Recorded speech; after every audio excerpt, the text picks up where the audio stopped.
오늘 너희는 그렇지 않아야 한다라는 제목으로 말씀 전할 건데, 우리가 이제 이번 주, 다음 주 특별 예배로 이렇게 드리게 되었습니다. 혹시 주제가 뭔지 모르는 사람 하면 또 부끄러워서 손 안 들겠죠. 주제는 이제 다니엘의 세계관 여행입니다. 여러분들이 들어보신 분들도 있고, 이제 세계관이라는 그 단어에 대해서 들어본 분도 있고 생소한 분도 있을 것인데, 들어본 분들은 우리가 이제 이 두 번의 예배를 통해서 기독교적 세계관, 내가 어떠한 세계관을 가져야 되는지 또 그런 것들 돌아보고 내 자신을 돌아보는 그런 시간이 되길 바라고, 또 세계관이라는 게 도대체 뭔지 모른다 그런 분들은 이번 기회를 통해서 세계관이 또 무엇인지 그것을 한번 여러분들은 잘 정립하여서 여러분들이 앞으로의 인생 가운데 우리가 오늘 내일 신앙생활하고 말 거 아니잖아요. 우리가 평생에 신앙생활 해야 되는데 우리의 신앙생활 가운데 건강한 영적 성장이 있기를 바라는 마음으로 오늘 이 주제를 정하고 이렇게 예배를 드립니다. 뭔가 보통 때 예배하고 똑같죠? 근데 저는 개인적으로 그냥 예배하면 되는데 앞에 특별히 붙으니까 보통 때도 긴장되지만 특별히 더 긴장되는 것 같아요. 그래서 그냥 우리가 똑같이 찬양하고 또 이렇게 특송하고 헌금하고 말씀 전하고 기도하고 이렇게 하는데 뭔가 모를 그 부담감에 이번 한 주를 보냈던 것 같습니다. 그런데 이러한 긴장감 가운데서 또 주님이 이렇게 주님께 많이 더 매달렸던 것 같아요. 그래서 이 본문을 가지고, 본문은 이미 정해졌죠. 이게 우리 주제 말씀에 이제 주제 말씀을 이루는 그 스토리이기 때문에 주제 말씀을 정할 때도 이제 그랬어요. 처음에는 첫 주는 성경에 나오는 어떠한 한 사건을 가지고 우리가 왜 이게 세계관이 달라지면, 여러분들 세계관이 다르다는 건요, 우리가 예수 믿는 사람과 예수 안 믿는 사람 이런 개념이 아니라 예수 믿는 사람 안에서 얼마든지 세계관이 다를 수 있다는 거예요. 그 이해가 어디 있을까 했을 때 바로 오늘 이 말씀이 떠올랐던 거예요. 그래서 주제 말씀도 이 말씀으로 했고 그랬는데, 오늘 이 말씀의 사건을 보면 여러분 중요한 포인트가 뭐냐면 이 제자들의 모습, 이게 포인트가 되는 거예요. 결론부터 말씀드리면 기독교 세계관이 아니면, 다시 말하면 예수님으로부터 지속적으로 교육을 받고 훈련을 받았던 이 제자들도 그들의 세계관이 180도 변하지 않다 보니 예수님의 가르침과 전혀 다른 방향으로 그들이 가고 있다는 거예요. 그런데 이들의 삶이 전부 다 달라졌느냐? 그게 아니라 이들은 예수님께 순종하고 기적도 일으키고 지금으로 말하면 신앙이 아주 좋은 사람들이었어요. 제자니까. 그런데 어떠한 그 결정적인 순간, 또 어떤 결정적인 순간, 어떠한 그 포인트에서는 이들이 아직 예수님의 그 가르침을 정확하게 이해하지 못하고, 아직까지 이들의 마음 가운데는 이전에 가지고 있던 그러한 세계관을 가지고 예수님의 말씀을 바라보는 게 있었다는 거죠. 그렇기 때문에 우리가 이 세계관이 정확하게 정립되지 않으면 우리의 신앙은요, 신앙생활은 정말 열심히 하지만 결국 잘못된 신앙생활을 하게 되고, 잘못된 신앙생활은 뭐냐? 결국 주님과 아무 상관없는 삶을 살게 된다는 거예요. 저도 이제 여러분들에게 하도 이게 이야기를 많이 해서 식상하겠지만 제가 경험했던 게 아마 이러한 상황이었던 것 같아요. 그래서 오늘 본문 말씀을 통해서 한번 좀 더 구체적으로 한번 알아보면, 오늘 말씀 보면 세베대의 어머니가 나옵니다. 이 어머니가 예수께 와서 무엇을 하죠? 절을 합니다. 절을 한다. 이것은 이제 어제죠. 특별 새벽 기도를 하신 분들은 이 절한다는 이 의미가 무엇인지를 알 겁니다. 모르는 분은 오늘 알면 됩니다. 이 절한다는 건요, 그냥 앞에 나와서 이렇게 절하고 이게 아니라, 인사한다는 게 아니라 예배하는 행위를 나타내요. 예배하는 행위, 경배한다, 이라는 의미가 있어요. 세베대의 어머니, 이분도 예수님을 잘 알았고 예수님을 따라다녔던 그런 사람이에요. 그런데 지금 예수님 앞에 이제 이 어머니가 절을 하죠. 그리고 무엇을 구합니까? 자신의 그 어떠한 것을 얻기 위해서 기도, 간구 이걸 하는 거예요. 어떠한 것을 얻고자. 그 얻고자 하는 게 뭡니까? 두 아들이 잘 되는 거죠. 여러분, 부모님의 마음, 저도 이제 부모가 되어서야 이제 이해가 되더라고요. 부모가 되지 않으면 정말 이게 그냥 어느 선까지만 이해가 되지, 머리로는 이해가 되지 가슴으로 이해가 되지 않는 것 같아요. 여러분들 부모가 되어서 다시 이 말씀을 한번 보시기 바랍니다. 이 어머니의 마음이 어땠을까? 저도 그런 것 같습니다. 저도 집에 있는 아이가 정말 행복하길 원해요. 이 아이가 예수님의 말씀에 벗어나서 사는 것을 원치 않아요. 이 아이가 정말 신앙생활 잘 하기를 원해요. 세상에서 성공하기도 원해요. 그러면서 좋은 시간을 가지고 잘 되기를 원해요. 이게 부모의 마음이라는 거죠. 그러니까 이 어머니의 마음이 이해가 되는 겁니다. 그래서 이 어머니가 예수님에게 이 두 아이를 이제 의탁하면서 이렇게 이야기를 하죠. 하나는 주의 우편에, 하나는 주의 좌편에. 이는 우리가 예상할 수 있듯이 하나님 나라에서 그 권능과 권세와 영광의 자리에 앉게 해달라는 거예요. 물론 이러한 어머니의 간청이 우리가 지금까지 이 본문으로 설교를 들으면서 이 어머니의 간청은 너무나도 미련하다. 어떻게 저런 부탁을 할 수 있냐. 예수님께 그렇게 훈련을 받고 했던 사람이 어떻게 저렇게 생각 없는 저런 기도를 하고 저런 간구를 할까? 그런 생각이 들죠. 그런데 한편으로 보면요, 이 어머니는 너무나도 지금 신중했던 거예요. 왜냐하면 어머니는 곧 하나님의 나라가 도래한다는 것을 확신했어요. 확신했기 때문에 지금 급하게 예수님에게 나와서 간구하는 거예요. 아이를 위해서. 여러분, 오늘 이 말씀 그 앞에 어떤 말씀이 나오는지 아세요? 예수님의 순환, 고난, 죽음이 예고되고 있어요. 그것을 듣고 이 어머니는 마음에 조급함이 생겼던 거예요. 주님의 나라가 곧 도래하겠구나. 그래서 20절 처음 시작할 때 뭐라고 합니까? 그때에 이렇게 이야기하면서 표현을 하죠. 여러분들에게는 이 어머니와 같은 확신이 있으세요? 여러분들에게는 곧 하나님의 나라가 도래한다는 믿음이 있습니까? 저는 오늘 이 말씀을 묵상하면서 그렇구나. 나 역시도 지금 곧 주님의 나라가 도래한다는 그 믿음을 가지고 살지 못하고 있는 부분이 있구나. 그런 의미로 보면요, 이 어머니의 믿음이 최소 저보다는 뛰어났던 것 같아요. 여러분들의 마음 잘 모르니까. 여러분, 어쨌든 이러한 간청에 예수님이 반응을 합니다. 어떻게 반응하시냐? 너희는 너희가 구하는 것을 알지 못한다. 지금 네가 구하고 있는데 지금 네가 무슨 말을 하는지 니도 모른다. 그러면서 내가 마시려는 잔을 너희가 마실 수 있느냐, 그렇게 말씀하시죠. 여기에서 이제 구하는 것, 이 표현에 우리가 조금 이 표현을 좀 눈여겨보면요, 어머니가 구한다, 어머니도 구하죠. 어머니가 구한다는 이 단어의 어원과 예수님이 지금 쓰신 이 표현의 단어의 어원은 같습니다. 그런데 좀 문법이 좀 달라요. 그 단어의 형태가. 어머니가 썼던 단어는 현재 능동태 분사주격 단어 여성형입니다.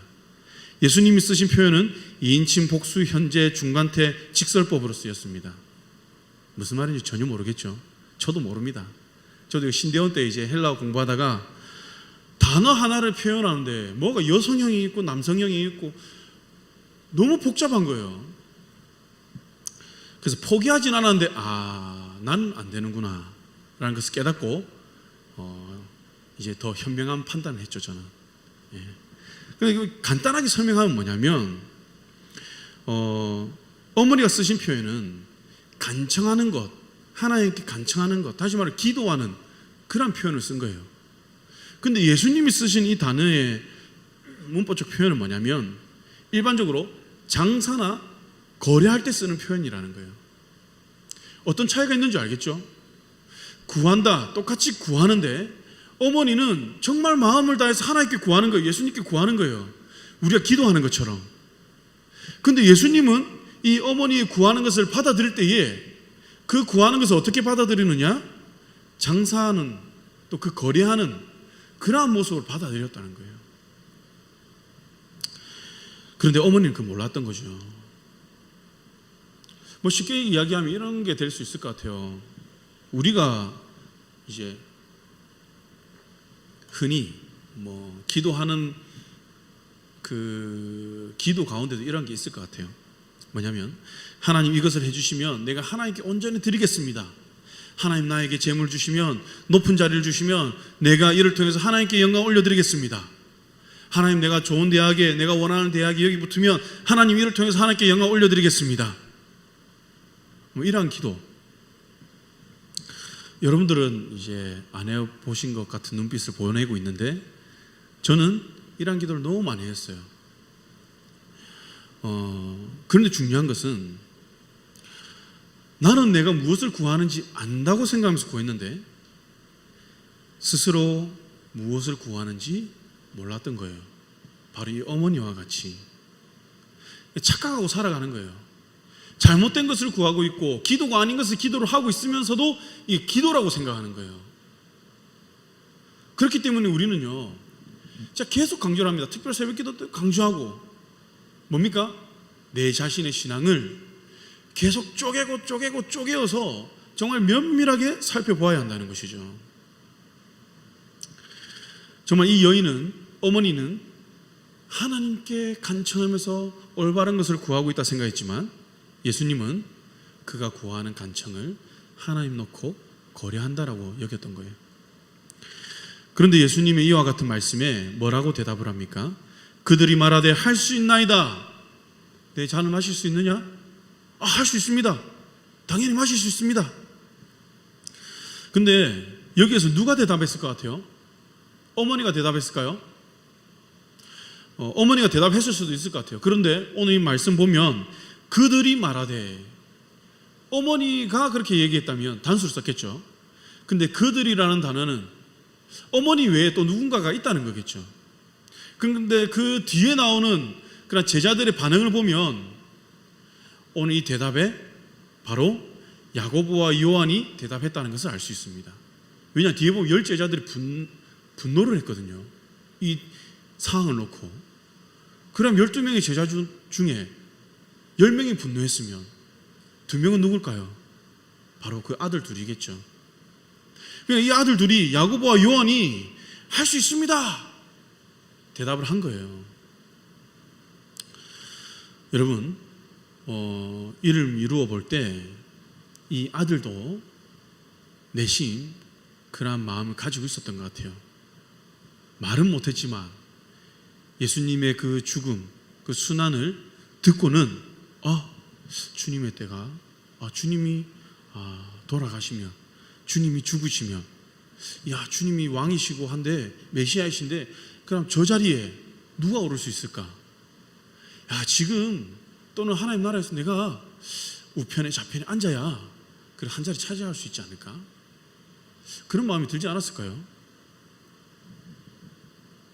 근데 이들은 중요한 것은 자기들 마음 안에 있는 것을 가지고 있다 보니 주님의 그 말씀에 깊이 고민하지도 않고 바로 반응합니다. 할 수 있습니다. 그러니까 그 자리 주시기만 하면 됩니다. 이 잔이 무슨 잔인지를 고민을 안 해보는 거예요.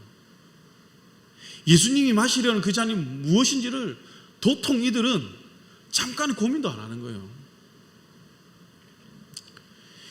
이것을 보면서 저는 이제 베드로가 생각이 났습니다. 베드로가 뭐 많은 일이 있었지만 그가 이렇게 이야기하죠. 다른 사람은 다 주님이 버릴지 모르지만 나는 절대 주님 버리지 않습니다. 그러니까 예수님이 아니다. 이는 닭이 울기 전에 나를 3번 부인할 것이다. 베드로 절대 아닙니다. 그럴 일이 있을 수 없습니다. 확답을 합니다. 자기 의지대로. 누가복음 말씀해 보면요, 성령이 주시는 의지가 아니라 나의 의지대로 그 표현이 되어 있어요.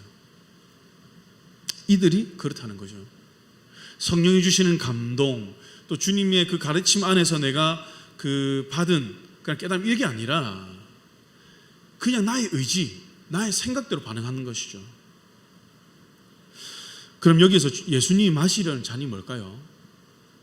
우리가 뭐 잘 알다시피 십자가의 잔이 되겠죠. 그럼 십자가의 잔은 뭡니까? 십자가의 잔.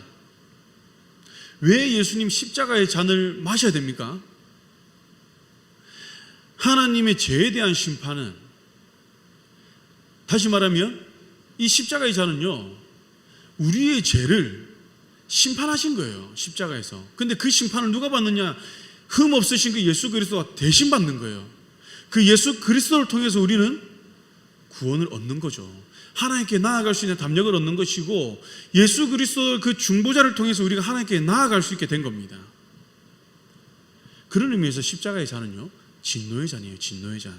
하나님의 진노의 잔, 심판의 잔, 죽음의 운명을 가리키는 그 잔이라는 거예요.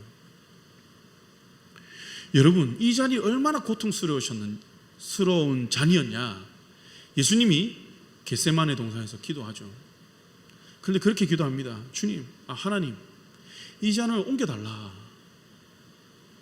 그러나 나의 뜻대로 마시고 아버지의 뜻대로 해달라 하죠. 예수님이 얼마나 고통스러우셨으면 이 잔을 하나님의 뜻인 줄 알고도 계시고, 이 땅에 오심과 동시에 그 잔을 마셔야 되는 것도 알고 계셨고, 이 땅에 오시는 게 그 태초부터 계획이 되어 있었는데, 그때부터 이 잔을 마셔야 된다는 걸 알고 계셨는데, 그럼에도 불구하고 그 시간이 다가오니까 이 예수님이 이 잔을 옮겨달라는 거예요.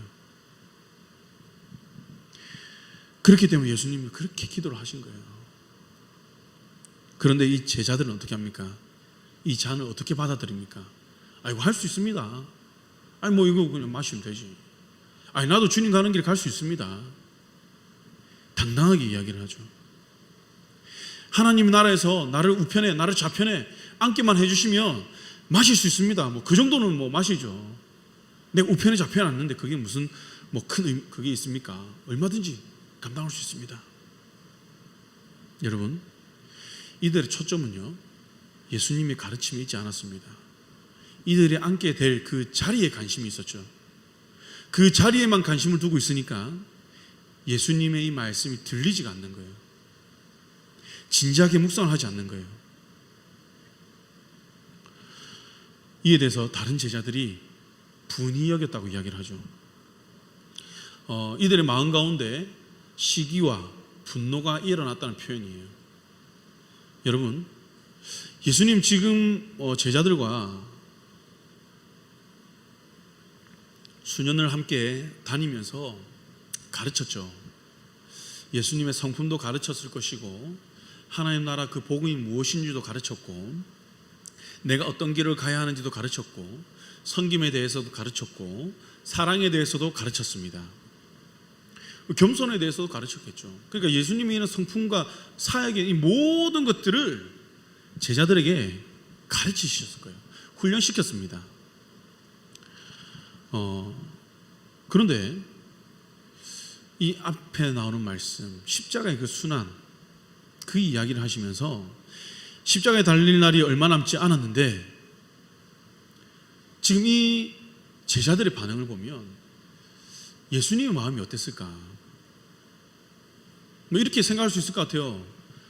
여러분들이 선생님이 되었는데 이제 뭐 중학생, 고등학생 가해를 해요.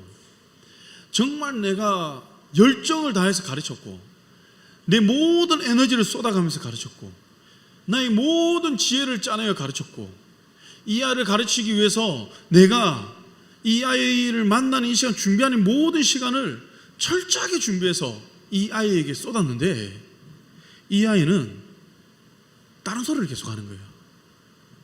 얼마나 답답합니까? 우리 같으면 어떻게 해요?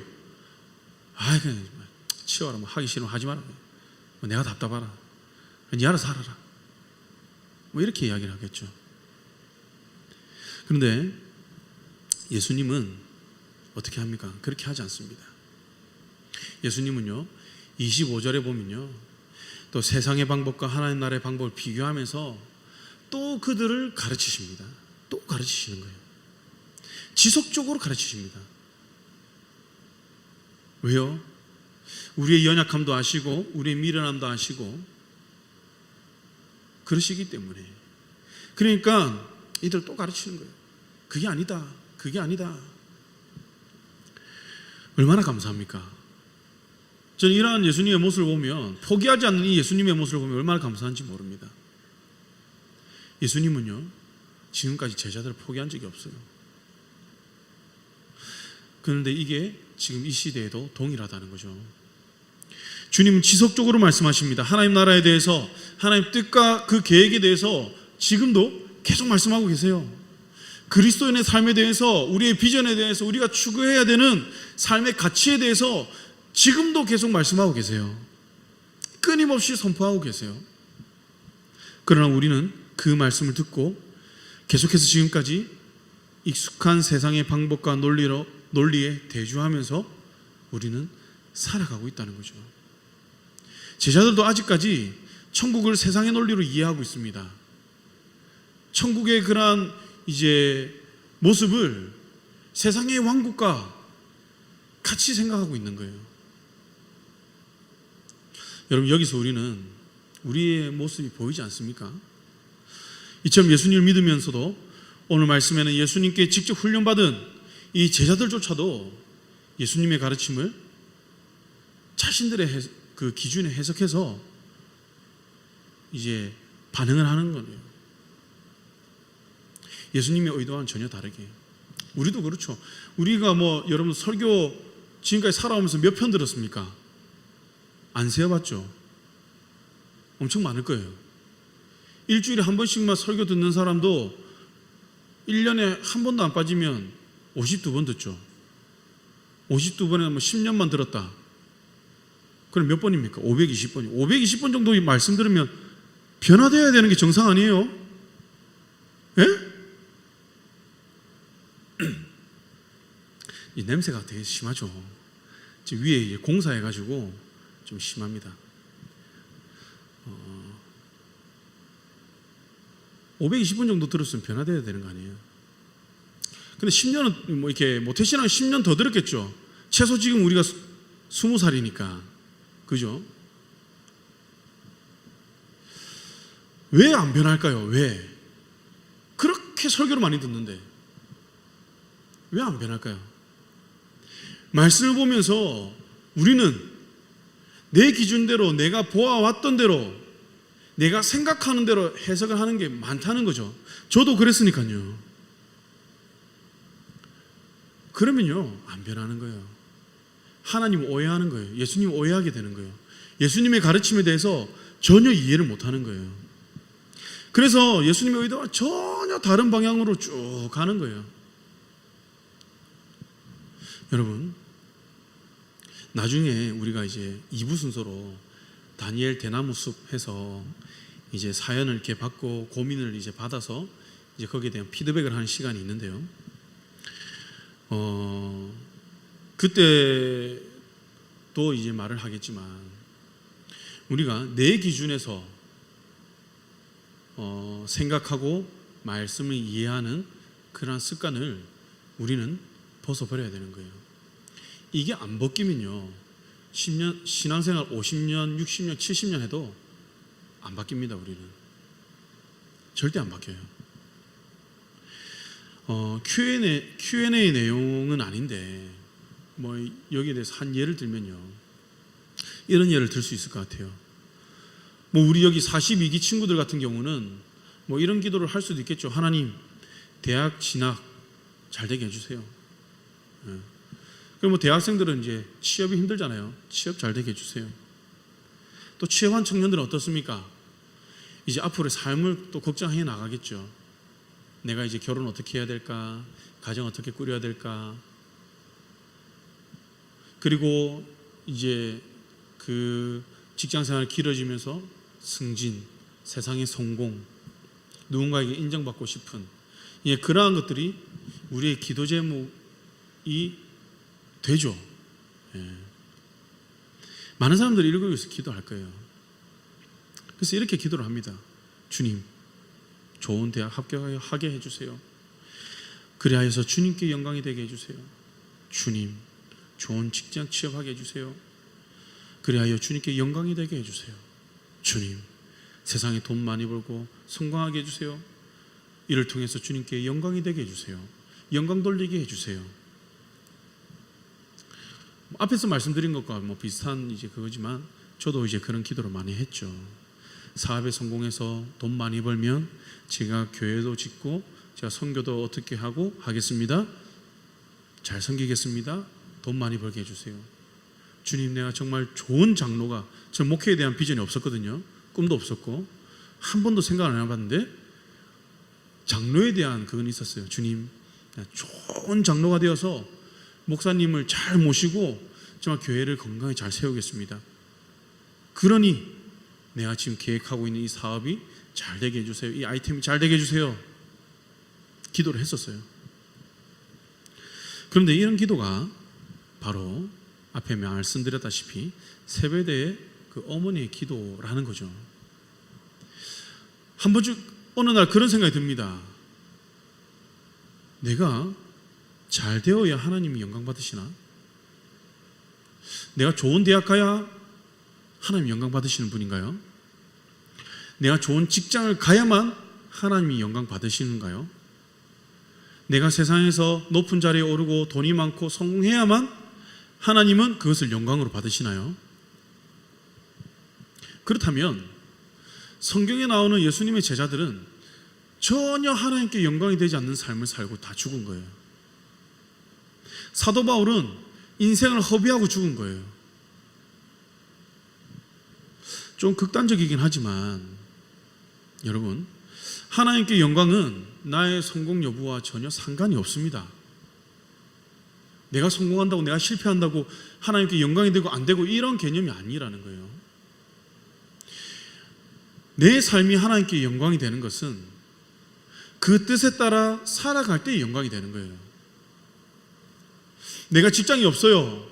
없지만 내 삶에서, 주어진 삶에서 주님과 함께 동행하려고, 주님의 뜻을 알려고 힘쓰고 또 내가 알고 있는 그대로 행하면서 순종하면서 살아가려고 할 때에 주님은 그의 삶을 영광으로 받으시는 거예요.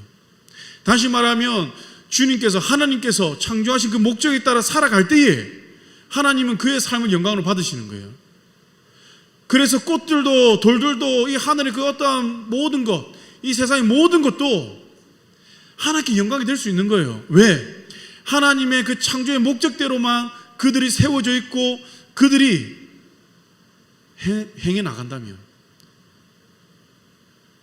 그러나 그 창조의 목적대로 쓰임받지 못하는 존재가 하나 있으니 그것이 바로 우리 인간이라는 거예요.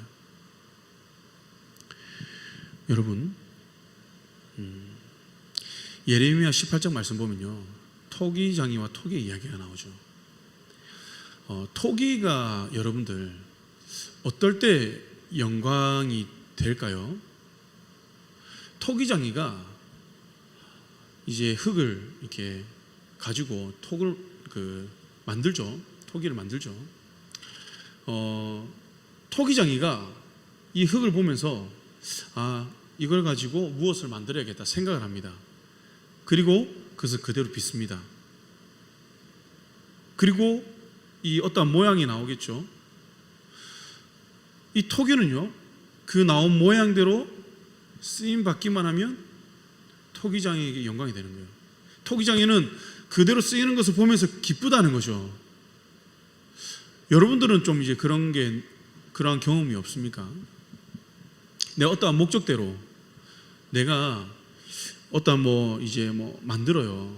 요즘 이제 제가 집에서 애가 계속 만들어 달라 하는데 블록으로 만들어 달래요. 블록 몇 개 안 주면서 카봇을 만들으래요. 카봇을 어떻게 만들어요?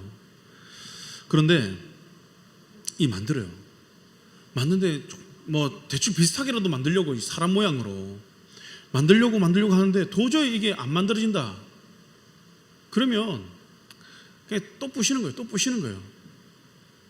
근데 어느 정도 딱 봤을 때 어떤 모양이 나온다. 아, 얘가 원하는 모양이 나온다. 그러면 얘가 또 이게 좋아해요. 그러면 기쁜 거예요. 원하는 모양으로 나왔을 때. 그림도 그렇고. 여러분들도 뭐 그러한 것들을 여러분 삶에서 한번 찾아보면 좋을 것 같은데요. 바로 그거예요. 우리가 하나님께 영광되기 위해서는요, 하나님께서 나에게 뜻하신 바를 이루며 살아가면 되는 거예요. 내가 평생 목회를 하면서 살아가야 된다.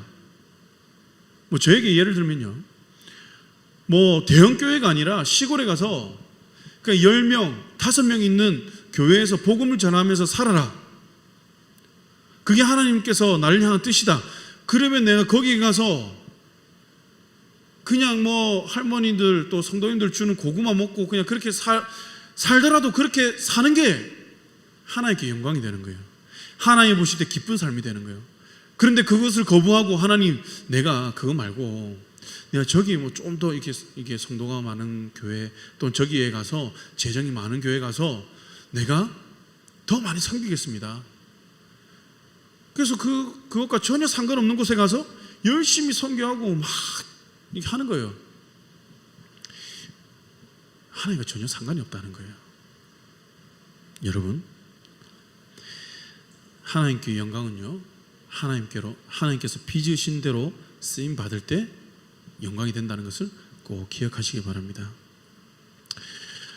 오늘 제자들도 그렇고 우리의 또 기도와 그 삶을 보면 모든 부분에서는 아니겠지만 아주 작은 것이라도 나의 욕심을 위한 기도가 있다면 여러분들 그것을 기도를 하지 마시기 바랍니다. 나의 종력을 위한 기도가 있다면 하지 마시기 바랍니다. 왜냐? 해봤자 하나님과 거래하는 기도밖에 안 돼요. 내가 하는 게 중요한 게 아니고 예수님이 어떻게 들으시는가를 여러분 한번 생각해 보세요. 세베대의 어머니는 이렇게 구하지 않은 것이 오히려 더 지혜로웠을 거예요. 사랑하는 다니엘 청년 여러분, 왜 이 본문 말씀이 우리가 세계관을 알아가는데 중요한가?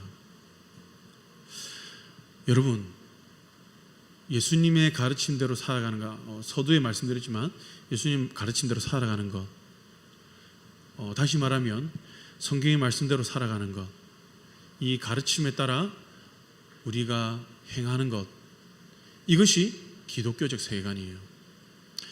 여기에서 벗어난 모든 것은 주님과 상관없는 세계관이 되는 겁니다.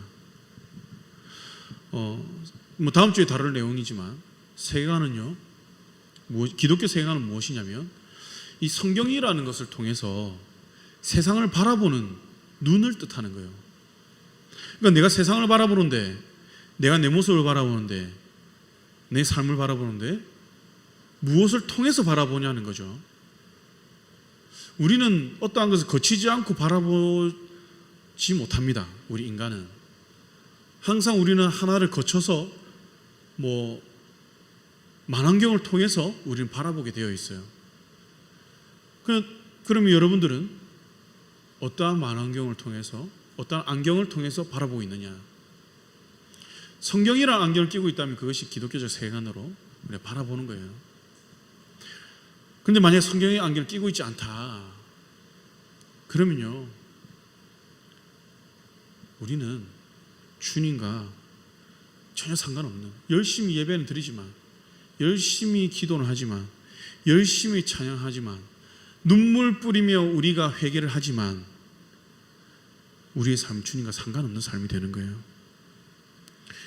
이런 관점에서 한 주간 내가 세상을 또는 내 자신을 또 나의 강구하는 것을 돌아보면서 나는 지금 어떠한 것에서는 성경적 관점을 바라보고 있고 또 어떠한 것에서는 또 세상적 관점으로 바라보고 있는가, 그것을 한번 묵상해 봤으면 좋겠어요. 이것이 묵상이 되어져야 하는 거예요. 선택이 아니라 반드시 이루어져야 하는 필수예요. 여러분 꼭 기억하시기 바랍니다. 오늘 예수님께서 누구에게 말씀하셨느냐? 세상 사람들이 아니라 바로 제자들이에요. 제자들. 예수님께서 잔을 마실 수 있느냐라는 그 물음에 대답한 사람이 누구냐? 아무것도 모르는 세상 사람들이 아니라 예수님을 따라다니며 기적을 행하며 복음을 전했던 그런 제자들이에요. 그러니까 주님은 이 말씀을 지금 우리에게 주신 거예요. 우리에게. 그리고 우리가 한번 생각해 볼 것이 오늘 이 본문 다음에 나오는 사건인데요. 뭐냐면 맹인을 치유한 사건이 나와요. 맹인을 치유한 사건. 우리 이제 복음서를 읽으면 사건별로 쭈쭈쭈 나열이 되어 있으니까 그냥 읽고 넘어가고 하면서 사건별로 생각을 하죠. 저도 그렇게 생각을 했었습니다. 근데 오늘 이 본문을 묵상하다가 처음에 궁금했던 거는 그때에 하길래 그럼 이 그때가 언젠가? 앞에 사건과의 어떤 텀이 어떤 사건이 하나 더 들어갈 수 있는 그게 있었는가? 아니면 바로 앞에 사건을 말하는가를 먼저 찾아보았고요. 이 말씀 쭉 묵상하다가 그 뒤에 이제 맹인 사건이 나오는 거예요. 그 맹인 사건을 한번 읽어봤어요. 그러면서 왜 그러면 이 사건과 이 사건이 연결되어서 이렇게 이루어져 있을까 했을 때 제 개인적으로 그런 생각이 들었습니다. 예수님이 그 맹인을 치유하시면서 이 제자를 데리고 다녔겠죠. 너희의 모습이 지금 이런 모습이다. 너희의 영적 상태가 예수님을 보고 있지만 쫓고 있지만 아직 보지 못하는 영적 맹인의 상태이다 라는 것을 보여주시면서 그러면 어떻게 치유받을 수 있는가 또한 그들에게 가르쳐 주시는 거예요. 어떻게 이 맹인이 치유를 받습니까? 맹인은 자신의 삶을 그냥 열심히 살고 있었어요. 그냥 길에 앉아서 그냥 구걸하고 있었겠죠. 근데 예수님의 소리가 들립니다. 사람들이 막 몰려다닙니다. 예수님이 오시는가 보다. 예수님이 오시는가 보다. 그러면서 이 맹인이 무엇이라고 합니까? 다윗의 자손 예수여. 다윗의 자손이라고 하는 이 표현은요, 그 당시에는 어떠한 대상에게 썼냐면 메시아를 뜻하는 단어예요. 이게 구약시대부터. 그러니까 다윗의 자손 예수여라는 것은 이 맹인은 예수를 메시아로 선포를 하고 있는 겁니다. 그러니까 무리들이 꾸짖습니다. 시끄럽다. 조용해라. 근데 이 맹인은 어떻게 합니까? 더 크게 부르짖습니다. 그러면서 구하는 것이 무엇입니까? 예수님에게 자기 성공을 구합니까? 재물을 구합니까? 좋은 옷, 명품 옷, 차, 집, 직장? 아니죠. 눈을 뜨는 것을 구하는 거. 눈을 뜨는 거. 예수님의 순환이 예고되고 곧 십자가를 지실 것인데 맹인 제자들을 데리고 다니면서 맹인을 고치시면서 이 맹인이 무엇을 구하는지를 보게 하신 거예요. 예수님은 그런 그의 간청에 응답하십니다. 이제 우리가 찬양하고 이제 기도할 건데요. 여러분들 기도할 때 지금까지 내가 구했던 것 다 이게 내려놓으시고 다른 것을 구하는 것이 아니라 주님, 나 주님 보기 원합니다. 지금 내가 어떤 상태인지 보기 원합니다. 내 영적 상태를 보기 원합니다. 근데 그렇게 입으로 구할 때 조금 이제 거부감이 들기도 합니다. 저는 거부감이 들더라고요. 왜냐하면 내가 잘못됐고 내 신앙이 지금 올바르지 못하다는 것을 시인해야 되기 때문에 저는 처음에 이게 거부 반응이 일어나더라고요. 입이 안 떨어지더라고요. 그런데도 억지로 그냥 구해봤습니다. 그런데 여러분, 그때 바로 보게 하시더라고요. 내가 신앙생활 잘못하고 있었구나. 여러분들의 눈을 뜨기를 구하시기 바랍니다. 영적인 눈을 뜨지 않고 여러분 그냥 신앙생활하는 거요. 모르겠습니다. 주님께서는 어떠한 방법으로든 여러분들을 변화시켜서 계속 주님의 자리로 그 제자의 자리로 천국의 자리로 인도를 하실 거예요. 그러지만 우리가 계속 나의 의지로 변화되지 않을 것을 고수한다면 결국 우리는 주님과 아무 상관없는 삶을 살고 주님의 심판대에 심판을 받게 됩니다.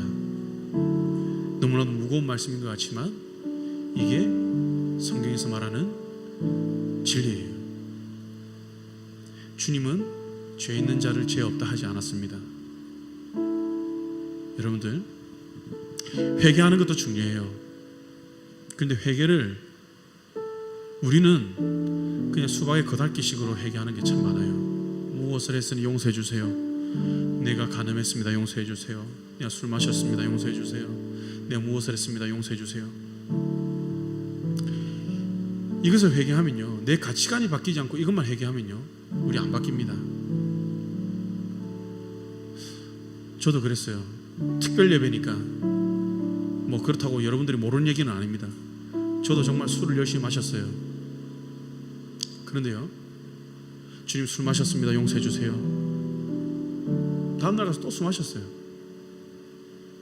주님 죄송합니다. 또 용서해 주세요. 다음날 또 마시는 거예요. 이런 죄를 지었습니다. 다음날 또 지어요. 자괴감이 들었습니다. 근데 이게 어떻게 끊어지느냐? 정말 회개해야 할 것을 회개하니까 끊어지는 거예요. 나의 가치관, 나의 세계관, 내 자신이 깨어지니까 이것이 내가 스스로 멀리하게 되더라고요. 여러분, 그러니까 여러분들 영안을 바로 뜨기를 위해서 구하시기 바랍니다. 여러분들 주님의 말씀으로 이 세상을 또 나의 삶을 보기를 간구하시기 바랍니다. 그래서 주여 보게 하여 주시옵소서. 다윗의 자손 예수여 주여 보게 하여 주시옵소서. 이 맹인의 기도가 나의 기도가 되기를 주님의 이름으로 축복합니다.